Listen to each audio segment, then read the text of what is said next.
My name is Lenny Enkhbold. I will be a rising senior at Washington and Lee University.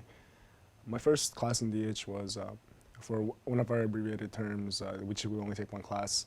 My advisor, he was teaching this class in digital humanities, an introductory class, and he told me to go ahead and sign up and see what happens. So I signed up, fell in love with it, and the next summer I went ahead and did research for him for digital humanities. Our project is mapping the German literary railway. So essentially we try to see, once we map the geospatial features of a novel, can we see anything different, that the critics have maybe missed, or can we add on to the argument? So yeah, that's kind of my experience with DH. Cool. Do you have an area of specialization, something that you are particularly invested in when you were working on the project? Has it developed since its initial stages? Yeah. So it's definitely developed since its initial stages. We have, I guess we don't have them like written out what our exact guidelines are. That's actually part of my goal this summer, was to clarify for future researchers, what we're trying to do, what we have decided against. So just have better documentation. Like I think we were talking about it yesterday, how like we really lack documentation in the humanities. So we need to get better about doing that. But we use Omeka and Neatline, WordPress, and we played around with a couple other tools. We played around with CartoDB and StoryMap.js as well. But yeah, I guess those are my areas of specializations. Primarily, I guess, WordPress, Neatline, and Omeka are what we really work with, Yeah. Okay. You had said that you kind of like realized that you needed to have better documentation. Mm-hmm. Are there other things that you've come to realize, from working at ILiADS, from your work in general? Have you started to identify other places where you could kind of, other avenues for this project, or other places where you think you could improve? Yeah, so I guess the project itself is self-explanatory enough. So I mean, it's up on a website, so anybody can go access it and look at it. But if I were not there, or if somebody on my research team, on Dr. Yama's research team were not there, then I don't think they'd still really be able to understand like why we did it, We wrote an essay, and it's attached to one of the maps actually that we have, saying like, oh, like why are we mapping the German literary railway and da da da da. But if someone were to just look at our website, I don't think they would really be able to understand fully like the scope of the project and like how much time we put into it. I don't think it would be like appreciated in full. We have the about section that like explains like the process and everything we do, but again, that's just words. That's just like black text. It's different, I feel like, when one of us is presenting on the project. Okay. So you are the founder, essentially. One of the co-founders. Yeah, there was 6 other people. So. Okay. Yeah. We'll give them proper credit. Yeah. But could you go into a little bit about how that arose? Sort of what was the impetus for it, and where do you hope it will go in the future? Yeah. So for UNRH, which is the undergraduate network for research in the humanities, we actually played around with the name for the longest time. We're like, what can we call ourselves? Like, we have to be able to like make it an acronym. We're gonna make it like turn into a buzzword that people can just like tweet out and stuff, and it's got to be short. That we literally talked for about maybe 2 hours about what we can name it, but essentially. It came with a sort of dissatisfaction about how at last year's ILiADS, we were told that, oh, there will be no titles, there will be, there's no hierarchy here, everybody here is just, ILiADS is part of, I guess, the community. But every single time we go up to present our projects, it was the professor or like the head librarian, perchance, who would just speak about the projects. And the student would be standing there, never really speaking, or at least if they were speaking, then they would have maybe one slide or like one sentence to say.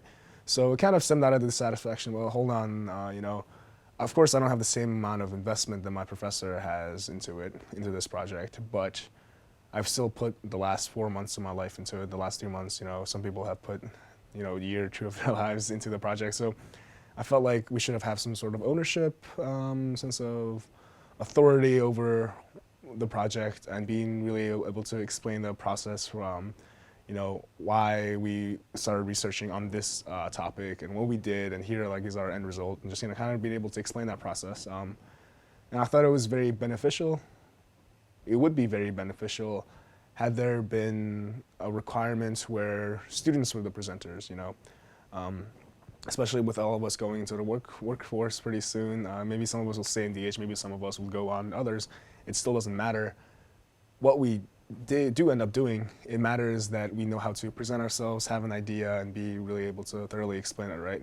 And that was the main goal for me personally. I'm sure everybody else on the founding team, they had different ideas for what it could be like. We also wanted to have a sort of community for undergraduates. Because digital humanities is so small, or I guess it's growing, it's growing a lot, but I mean, it's still generally small, when we compare it to like the traditional humanities fields or like the sciences, for example. And the communities for those are very, very strong, and they've been built over, a couple centuries. So we thought that there was not enough, I guess, support, or at least it didn't seem like there was enough support because we didn't really know what other undergraduates were doing that were doing this project. For me, in my school, I thought I was really the only person who was attached to mapping the literary railway. And then I knew there were some other digital humanities projects around, but the students were not really attached to the project the same way. They kind of take it as a class, work on the project for a semester, and then they kind of move on with their lives, whereas I kind of just stuck with it. So it was really nice to try to build a network of just support in a sense that we can go and have this conference and be able to talk about digital humanities stuff because, I can't really talk about this with people from the sciences and like have them understand what I'm doing, or even from the humanities, I can't like talk to a friend who I'm in a philosophy class with about my digital humanities project and really have them be able to engage me in a conversation that challenges my project, or that, I guess lets my project get like the notoriety it needs to, if that makes sense, yeah. Do you think that the attitude towards undergrads at ILiADS has improved as a result? Oh yeah, definitely. Actually, it was amazing when I came by this year. Janet kind of like rolled out the red carpet for me. She was like, "Oh, this is Lenny. He's one of the co-founders. Da da da da. Like, meet this person. Meet this person. Here's a room you can work in. Like, here's all these extra time slots that we have like specifically set aside for the undergraduates to meet." So it's been very, very supportive, and it was never not supportive. When we first said, "Hey, we're trying to have this meeting for undergraduates" last year, the first ILiADS conference, they were like, "Okay, sure, yeah, like here's a room." I just don't think they expected for us to do what we were gonna do. Because I mean, it's kind of unheard of, I guess. Like, why would undergraduates at a conference, that they are there for because of their professors, like all decide they want to meet and like, do all this? It's just an unexpected result that came out of the first ILiADS, I feel like. But as soon as we said we want to have this thing, want to meet and da da da da, we had a lot of support from our professors, a lot of support from librarians, and a lot of support from the university. We were able to fund it from about 3 or 4 schools chipped in money, and we were able to have a conference in 3 months, and that's that.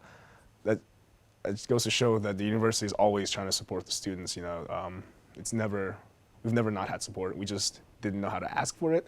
And I guess because we hadn't asked for it, or because we hadn't really voiced our concerns or voiced our ideas to them, they didn't really know what we would be having problems with, Okay. Just to wrap up, because we're trying to keep these in Yeah, the for sure. 10-minute range. What are your hopes for ILiADS or for the UNRH, or for both in collaboration going forward, now that you've kind of gotten the support to have this conference, and now that you've been through one more ILiADS rodeo? Yeah. What do you think the trajectory is? So ILiADS this year is definitely a lot better and just much more well organized than it was last year. And part of that is because, the steering committee, they have a year of experience working. They know what the complaints were from last year, and they know what was good last year, and they kind of put it together where this year I feel like everybody just had such a splendid, yeah, I just said splendid. Everybody just had like really good experience with ILiADS. And I hope that the same thing happens for UNRH. Last year, because it was 7 undergraduates who put it together, it's kind of disorganized at times. Things kind of happened, and we're like, that just happened, like, whatever. But I hope that going forward, we're able to have UNRH be more organized based on the experience that, members of the steering committee that are coming back have had with UNRH last year. And I hope that both conferences can keep happening. The only problem I see for UNRH is because it's done by undergraduates, it's for undergraduates, you know. We're an undergraduate for what, 4 years? Most of us 4 years, some of us maybe 5 years, and then that's it, you know. Like, so it'll be difficult, I feel like, to get people introduced into digital humanities, also get them introduced into, I guess, UNRH or ILiADS, and then also have them be interested in being part of the steering committee for UNRH in such a short period of time. You know, if you have 4 years and you don't even know what DH is until you're a sophomore, then how can UNRH kind of keep going on? But I think my concern is unfounded because professors have always had to recruit new students to come into the departments, especially when you're, you know, studying like philosophy or like German. You know, it's not very popular fields, but, you know, somehow the departments have been able to keep going for, you know, centuries. So it's not like this is anything new. So if students, and especially the steering committee at UNRH, were able to, you know, recruit students, again, underclassmen, to kind of step in and take this role to be part of the steering committee, I think we definitely can do that, and it shouldn't be a problem, I guess, for UNRH to keep going, just as long as, you know, we have the interest, and we should. I mean, I don't see why this needs to stop, you know, because there isn't a lack of people who want this to happen. Do you have plans for, or do you have hopes for the future of DH on your campus? Do you want to see it improve in certain directions? Yeah, for sure. So there have been plans for us to have a digital humanities space on campus, and of course, once it finally gets built, it's going to be very, very attractive because it's going to be such a cool space for students, and then especially for when tours are being given, and they say, oh, hey, this is the digital humanities space, by the way. So that's really going to be beneficial in when high schoolers keep hearing digital humanities, or maybe they just see the space and they decide, okay, I'm going to check this place out, and then start taking classes in DH. It's going to be good for, I guess, it's not really a department of its own yet, but I don't think it needs to be a department of its own. But we have an action, like a focus group, and I think it's going to be good for that. But mainly, I think that digital humanities, I mean, it is the humanities. It's not, there isn't like a divide, you know. Just because we added a computer to it doesn't mean that it stops being what it is, right? So I think in about 5-6 years, digital humanities really will not be separate from the humanities like it is now. You know, people are gonna say, okay, you know, we're going to a humanities conference, and maybe some people will be reading their essays, or maybe some people will be having their slideshows, and then maybe some people will be presenting their websites, you know. And I think that really is the future of what digital humanities is going to look like.